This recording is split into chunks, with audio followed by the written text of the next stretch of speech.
Hi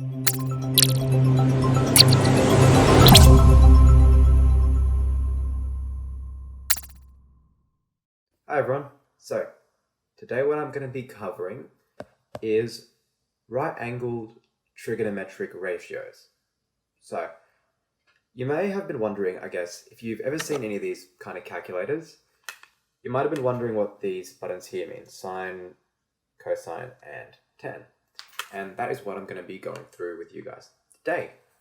So first things first, if I drew a random right-angled triangle, any kind of right-angled triangle, this,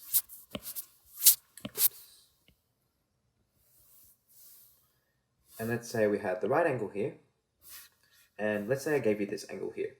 We'll call it x for now. In the trigonometric, the sine, cosine, and tan, I'll write that over here, sine, cosine, and tan. The important part that you need to know is that these are basically ratios. So what we do is we put it in the form of sine x, where x, we'll work with sine just to start with, and we'll go to cosine and tan after. But if we just started off with sine, inside here, that is always going to be an angle. We always put an angle inside when we say sine x. So we would say sine x equals, and this is what happens. When we put sine x, sine of any angle in a right-angled triangle is always equal to the opposite side over the hypotenuse. So, if you remember from last session, the hypotenuse is always the side opposite the right angle. So if we label this, we label this one H for hypotenuse for that side there. I'll put it in purple because it looks a bit nicer. The opposite, if we look at the angle we're actually using, if we look at sine x, x is here, the angle opposite, the side opposite is this one here. So I'm going to label that as the opposite. So that is for sine x. Now, if I asked you for cosine x, once again, has to be an angle that goes inside here. Cosine x is always equal to the adjacent side over the hypotenuse. So once again, we look at that. Hypotenuse is here. The adjacent side is this one over here, next to the angle, because the angle x is here. The adjacent side is right here. Now, tan x is equal to the opposite over the adjacent.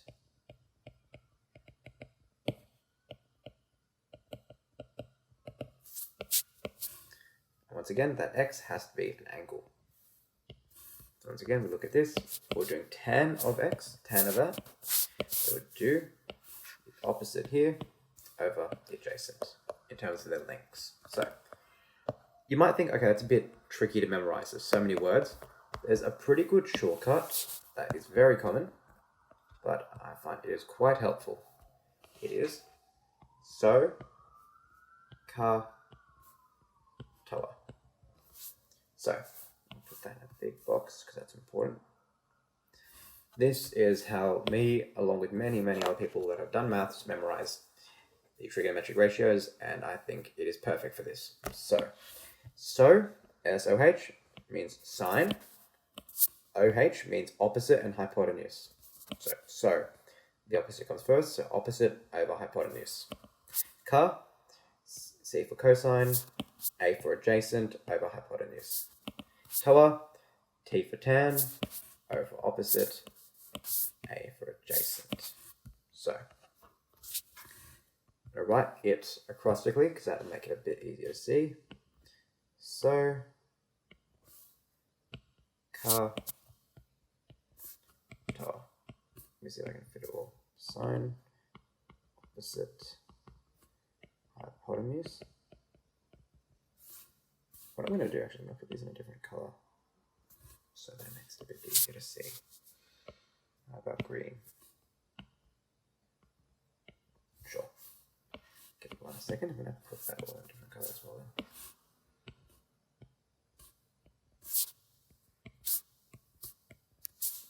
we go, go back to purple.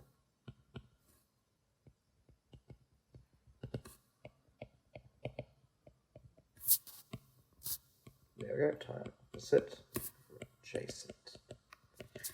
And there you go. Those are the trigonometric ratios. So let's say I gave you this triangle here. I'll put it in blue because we're going into examples now. Right angle triangle like that. Now let's say that I gave you all the sides. Let's just do 3, 4, and 5. It's a right angle triangle. So one thing I should make sure I clarify, these ratios only work for right angle triangles. Please do note that. That is quite important. So these ratios are, well, as you can see in the title, it is for trigonometric ratios. I'm going to put here right-angled trigonometric ratios. That's quite important. You'll find out that in chapter 2, which is what I'm going to be covering after I finish with all the right-angled trigonometry, that there is a couple special things that we do for non-right-angled triangles. So let's get into this example. If I said that this over here, let's just call that x. If I asked for sine x, we know that sine is the opposite over the hypotenuse. So we look at this, x is here. So we say, okay, where's the opposite? It's right there, that's the opposite. So it'll be sine x is 3 over the hypotenuse. Now we think, okay, what's the hypotenuse? We know the hypotenuse is opposite the right angle. So the right angle's there, hypotenuse must be 5 then. So sine x is 3 over 5. Now if I ask for tan x, once again, we would just look at this and go tan. So we have SOH CAH TOA. TOA is T-O-A. So O for opposite, A for adjacent. So we know it's opposite over adjacent. So we look at this and say, okay, the opposite side is 3. And the adjacent one, so when I say adjacent, we've got to make sure we don't do the hypotenuse. Because technically this is adjacent to the angle, but because of the hypotenuse, we don't consider that the adjacent. So we say that's the adjacent one there. So opposite over adjacent is 3 over 4. And one tip I should probably cover as well is that when you are doing these kind of questions with right-angled trigonometry, it may be easier if we labeled all the sides. So we know that is that the angle here is x. So we know opposite is here, hypotenuse is here, and adjacent is here. Might just make things a bit easier when doing questions. Now the last one, if I ask for cosine x, we know it is SOH CAH TOA. So CAH for cosine, A for adjacent, H for hypotenuse. So we know it's adjacent over hypotenuse, which in this case is 4 over 5. And there you go. Those are your trigonometric ratios. So let's do a few more questions because these can get trickier. So what if I said, we can also apply this when we want to find how much a side actually is. So let's say I drew this right angle triangle out. I'm going to say this is the angle over here. Let's say that's 20 degrees. It's a right angle triangle. And I'm going to say that this is 2. And I want you to find for me what x is over here. So that's a fair bit trickier. What I think would be quite important in a right angle triangle when they've only given you one side and one angle is to label all of the sides relative to the angle they've given you. So we look at this angle here and we say, okay, this is the opposite here. The hypotenuse is opposite the right angle, so we know that's the hypotenuse, and this must be the adjacent one. What we also know is that we don't know x, but we do have 2. So the 2 relevant sides, the hypotenuse we're kind of ignoring, we're not really doing anything with that. We know the relevant sides are the opposite and adjacent. Now if I go back to my thing, SOH CAH TOA, we can see that tan is the only one that just looks at the opposite and adjacent. As we said, we're not really looking at the hypotenuse, so we're not going to be using sine or cosine. So let's rewrite this. We know, therefore, that tan of this angle here will be the opposite over the adjacent. So tan 20 degrees will be the opposite x over the adjacent 2. Now to solve for x, we would just times both sides by 2. We're going to get 2 tan 20 degrees is equal to x. Now you might think, okay, how do I solve for tan 20? Pretty easy. Just put it in your calculator. So x is equal to 2 times. Now, I go into my calculator, just put 10 and 20. Pretty easy.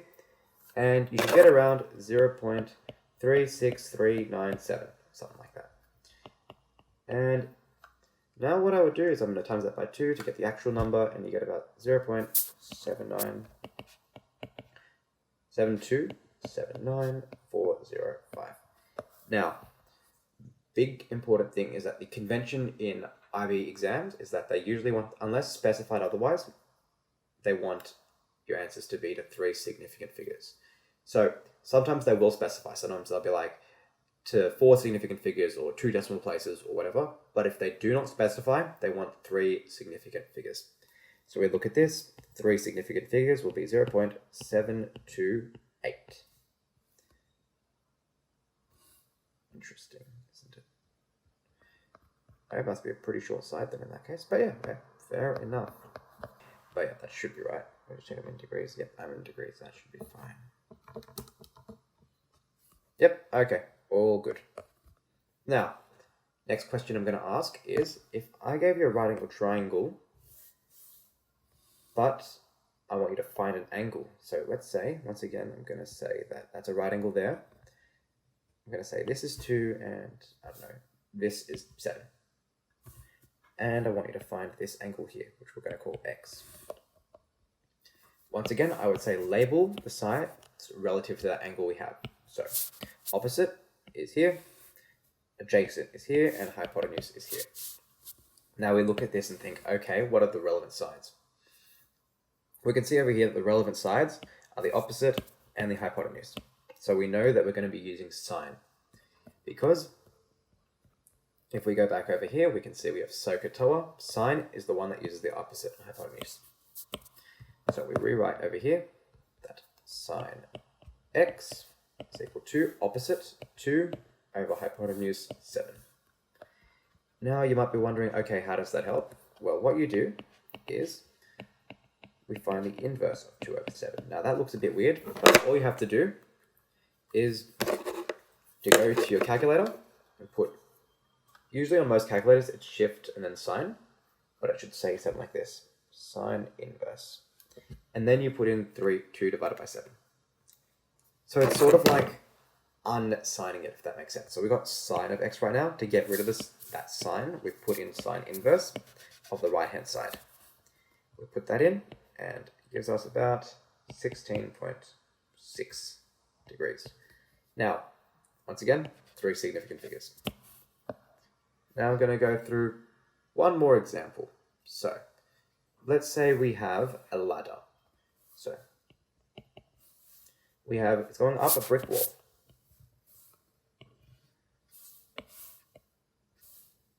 So this is a brick wall here. Let's say we call that M to L. The ladder is going up from K to M. And let's say that this is forming a 30-degree angle, and I want you to find the height of the ladder. And all I'm going to say is that this over here, the brick wall, is 10 meters high. What we got to do is, once again, we got to say, okay, label the sides relevant to this. So opposite is here, hypotenuse is here, and adjacent is here.